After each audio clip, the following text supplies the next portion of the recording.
Welcome to SS TV5 ప్రేక్షకులకు నమస్కారం. కవిత ఫ్లెక్సీని దానం చేసిన బీఆర్ఎస్ నాయకులు. హుస్నాబాద్ మల్లెచెట్టు చౌరస్తాలో బీఆర్ఎస్ నాయకుల ఆందోళన.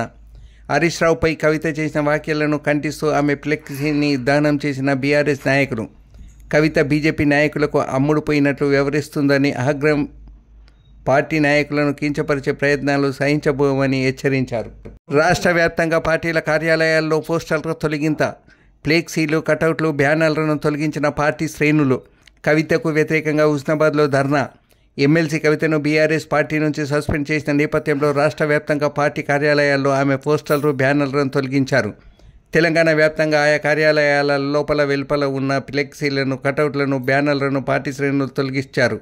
మాజీ మంత్రి హరీష్ రావు, మాజీ ఎంపీ సంతోష్ రావులపై కవిత చేసిన వ్యాఖ్యలను ఖండిస్తూ రాష్ట్ర వ్యాప్తంగా పలు ప్రాంతాల్లో బీఆర్ఎస్ నిరసన తెలిపింది. హరీష్ రావు కవిత చేసిన వ్యాఖ్యలను ఖండిస్తూ ఆమె ఫ్లెక్సీని దానం చేశారు. కవిత బీజేపీ నాయకులకు అమ్ముడుపోయారని, ఆ పార్టీ శ్రేణి నేతలు ఏం చెబితే అది చేస్తున్నారని మండిపడ్డారు. అందుకే పార్టీలోని నాయకులను కించపరిచే విధంగా మాట్లాడుతున్నారని విమర్శించారు.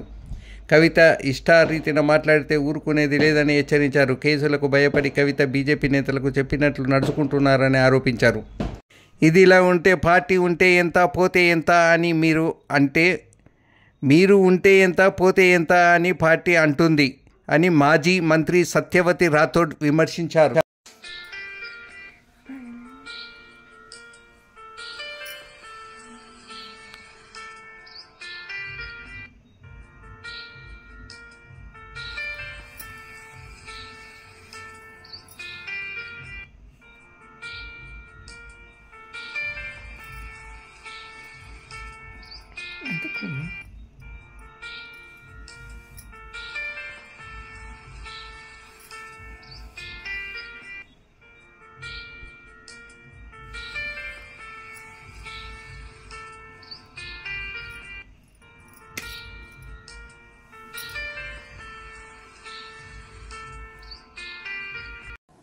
మరి పార్టీ ఉంటే ఎంత, పోతే ఎంత అని మాట్లాడితే, మరి పార్టీ ఇన్ని లక్షల మంది అభిమానించే పార్టీ, ఇన్ని కోట్ల మంది ఆదరించి నిలబెట్టిన పార్టీ, అటువంటి పార్టీ ఉంటే ఎంత, పోతే ఎంత అని మాట్లాడితే అసలు నువ్వు ఉంటే ఎంత, లేకపోతే ఎంత అనే పరిస్థితి ఈరోజు ప్రజలు ఆలోచించే, కార్యకర్తలు ఆలోచించే పరిస్థితి వచ్చింది అని అంటే దీనికి తను మాత్రమే బాధ్యురాలని చెప్పి తెలియ